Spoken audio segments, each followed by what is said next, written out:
TV를 보는데 갑자기요 뉴스에 헬리콥터가 막 2대가 뜨고요. 그 티네이저 아이들이요 아주 멋진 저택 그 담을 막 껑충껑충 뛰어 막 도망가고 그 다음에 뭐 막 카메라로 그 크로즈업 해가지고 아이들이 그 마약하는 돈을 갖다 막 똘똘 말았더라고요. 그래서 그걸 막 이렇게 꼽아놨어요. 그걸로 코케인을 한 거예요. 그래서 그런 게 막 이렇게 꼽혀 있고 그 다음엔 또 뭐냐면 막 고급 그 가구들이 언덕으로 막 굴러 떨어지는 거예요. 그거를 그 헬리콥터에서 막 찍으면서 그냥 그 뭐죠? 그 확성기로 다들 그냥 멈춰라 막 그러고서 이제 소리를 치고 있더라고요. 그래서 그걸 보면서 제가요, 아유, 그냥 미국의 티네이저들 참 말썽이 많네. 이러고선 그냥 넘겼어요. 그러고 나서 며칠이 지났는데요. 제 성인 학생이 들어오는데요. 고개를 푹 숙이고 들어와요. 그래서 제가요, 어디 아프니? 그러고 물었어요. 그러니까 이 성인 학생이 하는 얘기가 비즈니스가 취소가 됐다는 거예요. 그래가지고 집에 다시 왔는데 헬리콥터가 막 뜨고 막 난리가 난 거예요. 그래서 자기도 놀란 거죠. 밖에서 그 차 몰고 왔다가. 그래서 그 광경을 다 보고요. 쇼크를 받아서 자기가 그 집 앞에 서서 통곡을 하고 울었다는 겁니다. 그게 뭐냐면요. 마약팔이를 한 거예요. 티네이저들끼리. 그래서 그 왕따 당한 아이들한테는요. 용기를 많이 줘야 됩니다. 제 학생 하나는요. 그 스타일이 특이했어요. 어릴 때부터. 그 아이를 제가 6살부터 가르쳤는데 고등학교 갈 때까지 그 스타일이요. 어땠냐면 뭐 양말을 짝짝이로 신고 온다든가 뭐 옷을 뒤집어 입는다든가 그냥 아주 특이한 그런 모습을 하고 왔어요. 그러니까 학교 가면요. 아이들이요. 놀린 거예요. 그러니까 왕따 당한 거죠. 그러니까 이 아이가 우울증이 걸려서요. 말문이 막혀버렸어요. 말을 안 합니다. 피아노 치러 와도 말을 안 하고 그랬어요. 그래서 제가요 많은 연구를 한 겁니다. 이 아이를 내가 어떻게 도울까 음악으로. 그러다가요 생각해낸 게 이 아이한테요 싱을 하라 그랬어요. 피아노 치면서 그 음을 랄랄라 이렇게 하면서 부르라 그랬어요. 글렌 골드나 뭐 또 데이빗이나 뭐 또 많은 그 피아니스트들이요 피아노를 치면서 흥얼흥얼 대요. 그래서 레코딩 들어보면 뒤에서 막 이래요. 그리고 저도요 연주를 하고 나면요 목소리가 다 쉽니다. 이유가 뭐냐면 연주를 하면서 속으로 노래를 하는 것이에요. 이렇게 해서 목소리가 쉬는 거예요. 근데 그게 엄청난 효과로 와요. 그냥 하는 것과 노래를 하면서 하는 게요. 노래를 하면요 그걸 기억을 하게 돼요. 뇌에서. 또 테니스라든가 축구라든가 이게 엄청 좋습니다. 육체적으로 발산해야 됩니다. 음악적으로 자기 이모셔널한 걸 발산을 하고 육체적으로 또 발산이 필요해요. 그래서 축구를 한다든가 테니스를 치면 아주 큰 효과를 이룹니다. 그래서 제 학생들을 제가 그렇게 하게 권유를 하고 또 개선되는 것을 봐왔습니다. 다음은요 완벽주의자입니다. 이 완벽주의자 학생들은요 자신의 실수를 절대로 인정 안 합니다. 제가요 거기 틀렸어 다시 쳐볼래 하면요 안 틀렸다 그래요. 나 맞게 쳤는데 그래요. 그리고 그걸 자꾸 지적하면요 막 울어요. 이 학생들요 내가 틀렸다고 하는데 그거 다시 해봐 그러면요 저 틀렸어요. 그러면 no we have to play again 그러면요 막 돌아서 가지고 화를 내면서 막 눈물을 흘려요. 이거는 그렇게 심각한 완벽주의자들이죠. 한 학생이 완벽주의자였는데 이 학생은요 어릴 때 잘 해나가고 있었어요. 모두를 정확하게 하는 것을 이 아이를 칭찬을 했어요. 그런데 이 학생이요 티네이저가 되면서 이상한 현상이 왔습니다. 학생이 왔다 가면요 이상하게 화장실이 막혀 있는 거예요. 그래가지고 제가 맨날 플러머를 불러야 됐어요. 미국에서 플러머 한번 부르면요 무조건 그냥 안 고치면 70불이에요. 7만 원. 그리고 뭐 제대로 고치고 가면 200불이에요. 20만 원이에요. 그러니 그걸 얼마나 제가 그걸 정말 그 아이한테 그 돈 받아낼 수도 없는 거고. 근데 이 아이가 왔다 가면요 화장실이 막히는 거예요. 그래서 한 번은요 플러머를 부르지 않고 제 남편하고 저하고요 화장실 들어가서 살펴봤어요. 이게 왜 화장실이 자꾸 막히는가. 그것도 특히 얘만 왔다 가면은. 그래서요 보니까 놀라운 현상이 있는 거예요. 화장실에요 가서요 응가를 합니다. 왜 와서 여기서 응가를 꼭 해야 되는지 모르겠는데 응가를 합니다.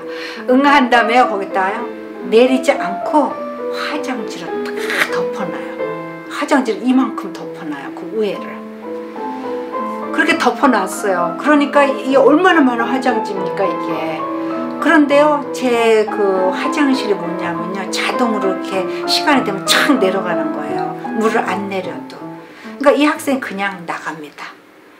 그러면 어떤 현상이 오냐면요 이 변기가 자동으로 착 내려가야 되는데 이게 못 내려가는 거예요. 그러니까 그대로 막히는 겁니다. 이게 왜 그런가 이제 생각을 제가 조사를 많이 해봤어요. 이 아이를 연구를 해봐야 되지 않습니까? 그렇다고 부모한테 전화해서 야 네 자식 응아했는데 거기다 완전 덮어놓고 갔다 와서 청소하고 가라 이럴 수도 없고요. 이 아이는요 완벽주의자예요. 이 아이가 자기가 완벽하지 못한 것을 발견했을 때 화가 난 겁니다. 그래서 제가요 어떻게 이거를 해결을 했냐면은 이 아이한테요 무엇을 일깨워줬냐면은 선생도 항상 미스테이크를 한다는 것을 보여줬습니다. 내가 이런 곡을 치기까지는 엄청난 노력이 필요했다. 그리고 실수도 엄청 많이 했다. 이런 것을 자꾸 아이한테 이야기를 해줬어요. 다음은 디슬렉시아입니다. 거꾸로 읽는 거예요. 막 글을 막 빼먹고 읽기도 하고 거꾸로 읽기도 하고요. 포도 그러면 도포 이렇게 읽고 이건 난독증이라 그러죠. 천지들에게요 이 난독증이 많습니다. 미국 조지 그 부시 대통령, 그다음 아인슈타인, 뭐 피카소, 그다음 또 누굽니까? 레오나르도 다빈치, 에디슨, 그다음에 또 뭐 철칠, 그다음 또 누구 있죠? 심지어 뭐 영화 배우, 뭐 톰 크루즈, 뭐 이런 사람들 다 난독증이 있습니다. 그리고 레오나르도 다빈치는요 글을 완전히 뭐 그 거울에 비친 반대를 보게 이렇게 썼어요. 난독증이 심했어요. 그런데 이 현대인들은 글을요 뭐 암호라고 막 그러기도 하고 일반인이 그렇게 했다고 보세요. 뭐라 그러겠습니까? 또라이라 그러죠. 뭐 이렇게 천재가 하면은 이렇게 암호가 들어가 있고 무슨 뭐 비밀이 들어가 있고 일반인이 하면은 정신병자고. 아무튼요 이렇게 많은 그 천재들이 이 디슬렉시아 난독증을 가지고 있는데요. 저는요 이 학생들이 오면은 어떤 방법으로 이 학생들한테 도움을 주냐면요 물론 악보 그러니까는 글을 읽게 막 해요. 어떤 데서는요 글을 읽는데 이 악보가 참 좋은 게요 글하고 틀려요. 글을 이렇게 해서 한 번을 이렇게 읽잖아요 하나씩요. 악보는요 위에 오른손을 읽어야 되고요 왼손을 읽어야 되고요 거기다가 소리를 들어야 되고 거기다 또 페달까지 조절을 해야 됩니다. 그러니까 이 네 가지를요 그냥 한꺼번에 같이 해야 돼요. 그러니 뭐 난독증이 안 고쳐질 수 있겠습니까? 어떻게 했냐면요 저는 우선 한 줄을 읽게 해요. 그러니까 막 치다가요 몇 개씩 막 빼먹어요. 그리고 어떨 때는 이쪽으로 읽어요. 뒤로도 읽어요. 그러니까 그럴 때는 어떻게 하냐면요 종이를 이렇게 딱 붙여요. 그 다음 노트를. 그래서 그 하나를 읽게요. 그래서 그걸 치죠? 그럼 그거를 옮겨요. 이렇게 하나씩 가게 해요. 그 다음에는 2개씩, 그 다음엔 3개씩 해서 붙입니다. 그러다 보면요 나중에는요 원 메이저 다 읽어요.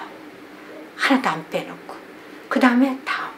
그래서 이렇게 테이프를 하나씩 붙여가면서 이렇게 읽게 해야 돼요. 왜 그러냐면 이 난독증은요, 산만해가지고 이 하나 읽으면서 이 눈이 다른 데로 가서 이 생각이 공중 뛰는 거예요. 다른 데로.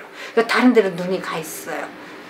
그래서 이제 이렇게 테이프를 붙여서 한 다음에, 그 다음에 두 번째는 뭐를 하냐면요, 그 악보에다가 트라이앵글을 그리고, 또 이쪽 모퉁이엔 동그라미를 그리고, 또 악보 이쪽 밑에는 X를 그리고, 이쪽에는 뭐 네모를 그립니다. 이렇게 그려놓고요, 이제 이렇게 치는 동안에 제가요, 동그라미 뭐 제로 그래요. 그러면은 눈이 얘가 제로로 가야 돼요. 그리고 다시 이리로 돌아와야 돼요. 그 다음에 이게 치다가요, 제가 X 그러면요, 그 X로 가야 돼요. 눈이 얼른 X로 가다 다시 돌아오게 만듭니다. 이 방법은요, 참 페다고지, 제가 닥터 제콥슨한테, 제니 제콥슨한테 공부를 같이 했는데요. 이분이요, 미국에서 페다고지의 왕입니다. 왕초입니다. 책도 쓰셨고, 너무 페다고지에서는 그냥 꽉 잡고 있는 분인데요. 이분한테 제가 페다고지 전공을 했어요. 대학원 마스터 디그리를 받았죠. 이분이한테 그걸 배우면서 이분이요, 리딩하는 방법에서 X 이거를 가르치십니다. 그래서 그거를요, 사인 리딩에 가르쳐요. 그러니까 이렇게 문제가 있는 애한테 그걸 하는 게 아니라 그냥 사인 리딩, 빨리 읽는 방법으로, 그러니까 속독 방법식으로 가르치는데, 저는 이 방법을요, 난독증 학생한테 사용을 했어요. 그러니까 놀라운 변화가 생깁니다. 이거 어떻게 약으로 고칩니까? 안 됩니다. 그렇다고 사이콜로지한테 가서 고칩니까? 사이카이트리스트한테 고칩니까? 못 고쳐요. 그런데 음악으로 이렇게 고칠 수가 있었다는 겁니다. 그래서 난독증 환자가 그냥 아주 악보를 잘 읽고 끝까지 이렇게 해내는 것을 봤습니다. 다음은 자폐증입니다. 미국에는요, 의외로 자폐증 학생들이 많습니다. 근데 이 또 공통점이 있는데요, 두 가지 공통점이 있어요. 이 자폐증의 부모들은요, 인텔리전트고 자폐증이 걸린 적이 없다는 것입니다. 그러니까 유전이 아니에요. 그리고 두 번째는 자폐증 환자들한테요, 천재성이 있다는 것입니다. 안 보여도요, 잠재적으로 있어요. 이 자폐증을 앓고 있는 학생들은요, 비슷한 증세가 있는데 이 아이 컨택을 피해요. 그리고 갑자기 막 행동이 이상해진다든가 사람들을 깜짝깜짝 놀라게 하죠. 그리고 막 소리를 쳐요. 그리고 혼자서 막 중얼중얼 댑니다. 영화 레인맨 보셨어요? 거기에 더스틴 호프만하고 또 동생으로 나오는 아주 잘생기고 똑똑한 그 사람이 형을 이용하려고 하지 않습니까? 형이 바보 같으니까 그 재산을 노리고 막 머리를 쓰고 있었어요. 그러다가 이제 자폐증 형의 천재성을 발견하고 이제 함께 이렇게 여행하는 동안에 그 형의 그 세계를 이해를 하게 됩니다. 자신의 그리고 목표를 포기하게 되죠. 참 아름다운 영화였어요. 그런데 거기에서 어떻습니까? 더스틴 호프만이 성냥개비가 탁 떨어지니까 3592 뭐 이런 식으로 그 숫자를 탁 맞추지 않습니까? 이 자폐증 가진 학생들이요, 제 학생들이요, 그런 걸 갖고 있었어요. 피아노를 처음에는 무척 느리게 배워요. 그런데 나중에 엄청 이 스피드하는 것을 봤습니다. 이 아이들은 천재예요. 그래서 숫자와 시간에 또 천재고요. 음악은요, 숫자와 시간하고 무척 관련이 됐습니다.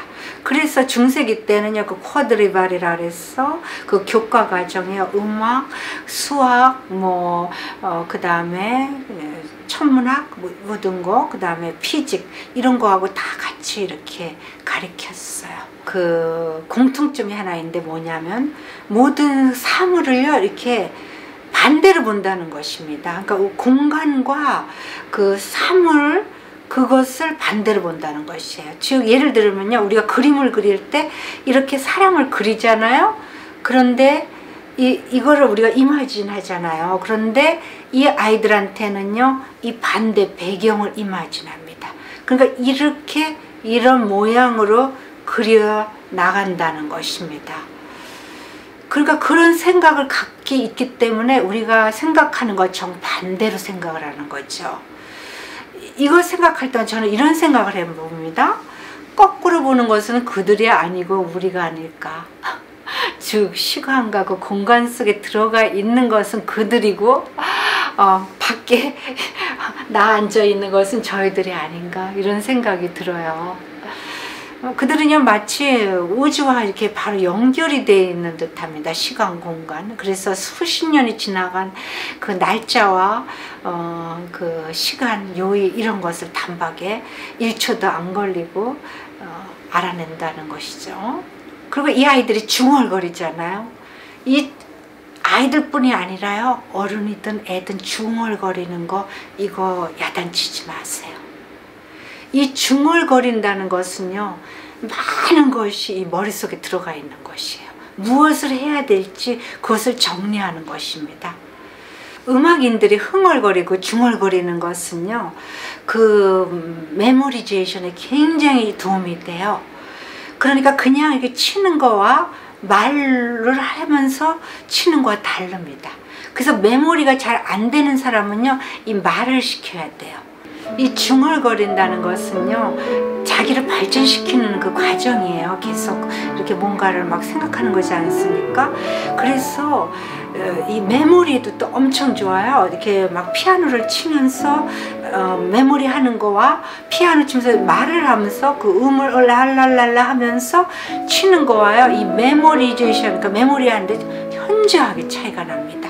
즉 1시간 만에 메모리 할 것을 20분 안으로 메모리 할 수 있다는 것이에요. 이렇게 말로 하면서 중얼거리면서. 그래서 저는요 피아노 연습하고 나면요 목이 쉬어요. 아니 손가락으로 치는데 왜 목이 쉽니까? 계속 그 음을 노래를 부르는 거예요. 그래서 많은 피아니스트들이요 그 스테이지에서 그렇게 합니다. 그래서요 이렇게 이제 치매에 걸린 사람들이요, 제 이제 학생들 치매 걸려서 이제 오죠. 그러면 저는요 그 음을 칠 때 소리를 내게 해요. 메모리에 엄청 도움이 됩니다. 그래서 치매 걸리는 그 가족이 있잖아요, 말을 자꾸 시키세요. 그러니까 뭐 이렇게 문장을 만들어서 그거를 말하게 한다든가, 아니면은 그 옛날에 있었던 일을 이렇게 이야기를 하게 한다든가요. 가만히 있게 하지 마세요. 자, 라스트로는요, 신체 장애가 있는데 그것을 자기 스스로 극복을 못하는 것입니다. 그러니까 그럴 때는요 거기 앵거도 나와요, 우울증도 나오고 막 다 나와요. 이런 학생은요 제가 어떻게 다뤘는지 그리고 정말로 워크가 됐습니다. 이 아이는요 열병을 앓았어요. 갑자기. 그러니까 티네이저 때요. 그 전에는요 펄펙 빛을 갖고 있었어요. 그래서 제가요 참, 야 얘는 진짜 피아니스트가 되겠구나, 얘를 열심히 해가지고 내가 얘 대학을 장학금으로 해가지고 해서 피아니스트를 만들어야 되겠구나, 이런 생각을 했어요. 근데 이 아이가요 하루는 열병이 나고 이러면서요 기를 먹었어요. 그래서 저는 뭐 그냥 며칠이면 이 기가 낫겠지 이렇게 생각을 했는데요, 한 달이 가도 낫지 않았어요. 물론 그 이비인후과 계속 다녔죠. 그런데 결국 의사도 얘가 기가 하나 먹었다는 것을 인정하게 됩니다. 그래서 이 아이가 이제 기가 완전히 먹은 상태로 피아노를 배우게 되면서요 앵거가 나오는 거예요. 왜? 자기는 피아니스트가 되고 싶었고 거기다가 또 펄펙 피치를 갖고 있어요. 음을 탁 들으면요 그대로 다 쳐요. 천재성도 갖고 있죠. 이런 아이가 자기가 기가 하나 먹었으니까 그걸 하지 못하는 거 아닙니까? 그러니까 막 화가 났어요. 레슨 시간에 막 화를 내요. 그러니까 저는 그거를 알기 때문에요 그걸 다 받아줬어요.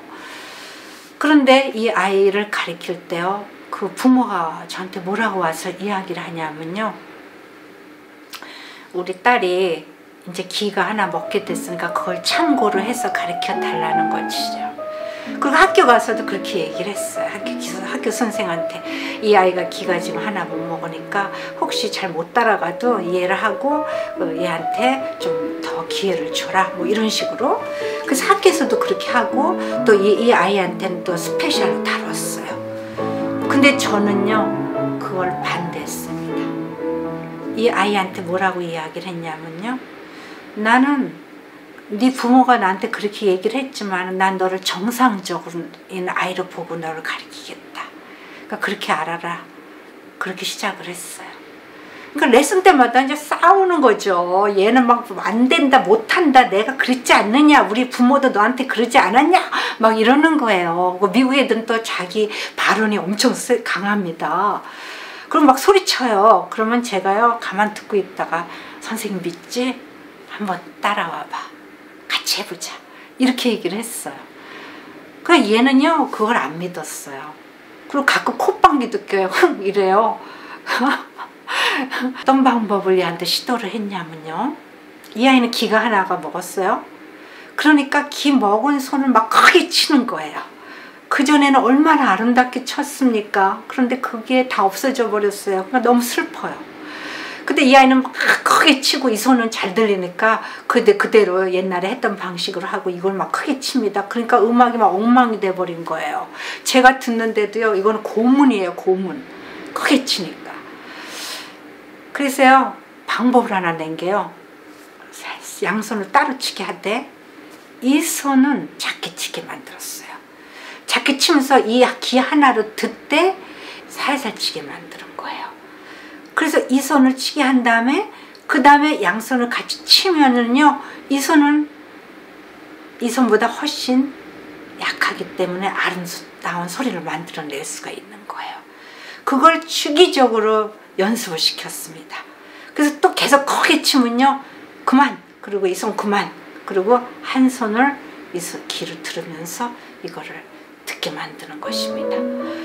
그렇게 하다 보니까요 오랫동안 그렇게 하면서 양손을 치게 되니까 이 감각에요 밸런스가 이루어지는 거예요. 그리고 이 피부로 느끼는 거예요 그거를. 그러니까 다이나믹도요 아름답게 여기 오른손에 밸런스가 맞고 이렇게 하면서, 그러니까 말하자면은요 그 저울에다가 이거 큰 걸 이거 놨는데 이게 안 맞으면 또 다른 걸 얹어놓고 또 이렇게 하면서 밸런스를 맞춰 나가기 시작한 거죠.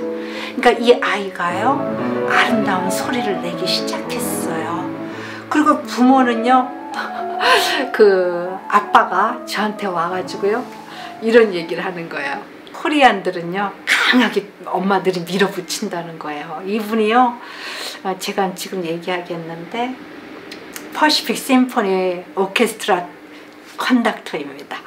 세계로 유명한 분 아닙니까? 독일에서도요 그 컨덕터를 다른 나라에서 한 번도 데려오지 않는데 이분이 처음으로요 그 베를린 가가지고 그 오케스트라 그 오페라 그 컨덕을 하지 않았습니까?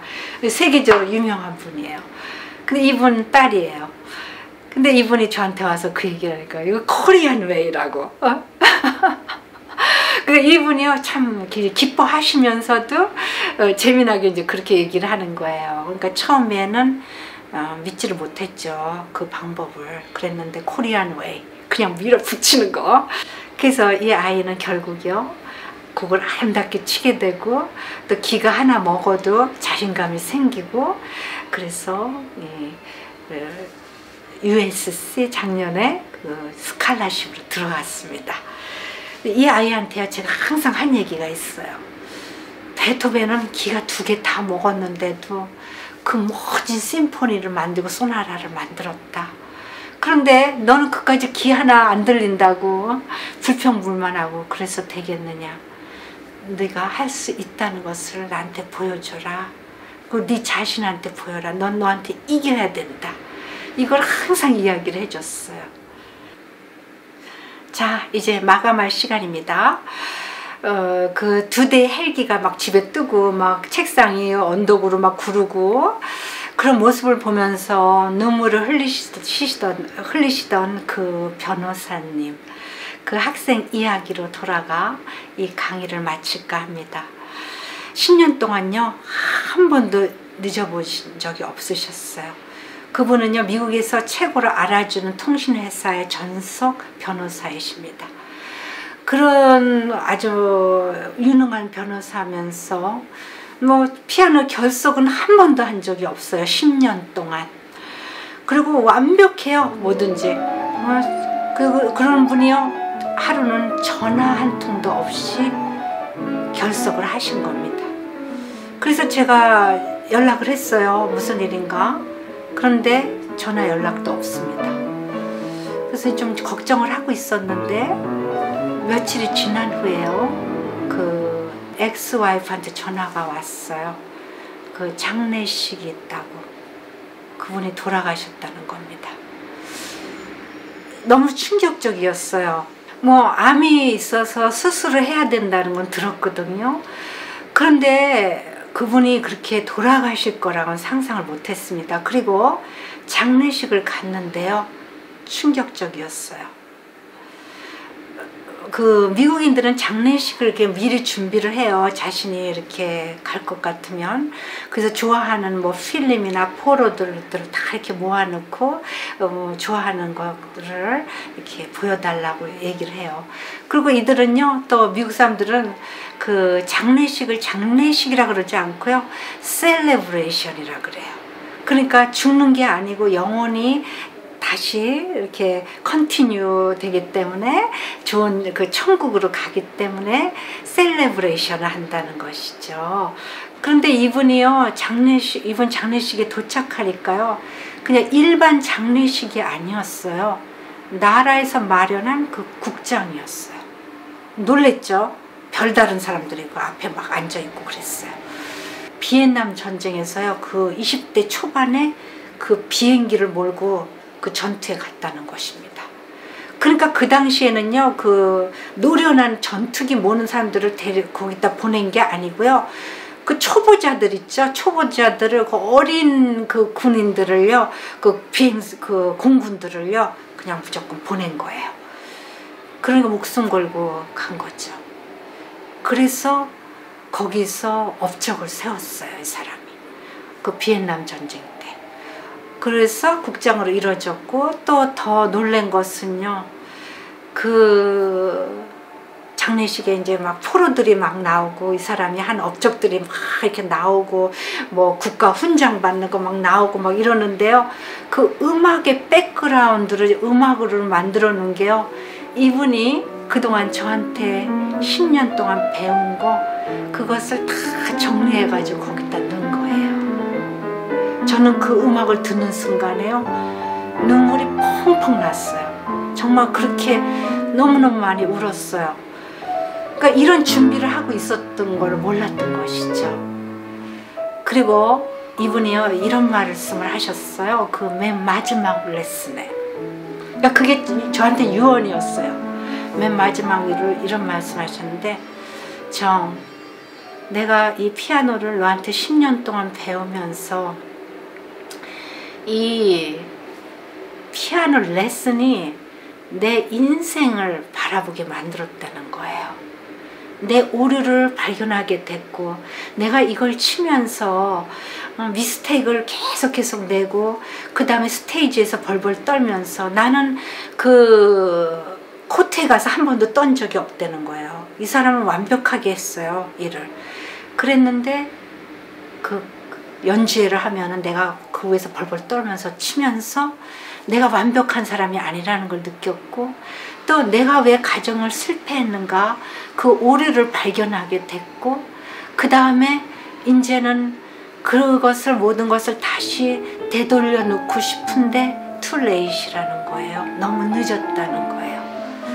그래서 저는요, 그때 그 너무 늦었다는 소리를요, 그냥 이분이 뭐 나이가 드셔가서 이렇게 너무 늦었다는가 보다 이렇게 생각을 했는데 그게 아니었고요. 그게 마지막 레슨이고, 이 사람은요, 그 죽음을 맞이하는 분이었는데 그 고통을 갖다가요, 음악으로 이겨낸 거예요. 그래서 제 앞에서요, 한 번도 고통스러운 모습을 안 보이고 피아노를 쳤던 거예요.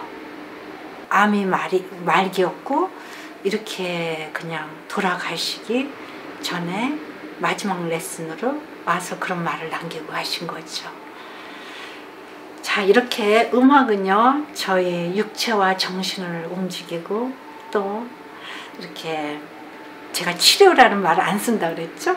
이렇게 개선을 시키고, 또 업그레이드 시키고, 또 이렇게 저를 이렇게 또 양성, 그러니까 컬티베이트 시키고, 제가 또 학생들을 통해서 배우고 이렇습니다. 그래서 음악은 저희 인생의 최고의 메디슨이라고 하고 싶습니다. 다음 방송은요, 우리 자신을 어떻게 천재로 만드는가. 제가 그 학생들을 그 음악을 막 싫어하고 또 그냥 이런 공부도 하기 싫어하고 이런 아이들을 전부 다 끝에서는 결국 아이비 보내고, 버클리를 제가 제일 많이 보냈어요. 그리고 또 더블 메이저로 보내고, 이렇게 만드는 그 과정을요, 제가 우리 스스로를 어떻게 천재로 만들 수 있는가, 그거를요 다음 방송에서 말씀드리고, 그 다음 방송은요 아프리카, 제가 아프리카에서 경험한 것을 다 보여드리고, 그 아프리카 여행을 제가 멋지게 영상을 만들겠습니다. 자, 그러면 이렇게 긴 렉처를 들어주셔서 감사하고요. 건강하시고 다음 방송에서 뵙겠습니다. 바이.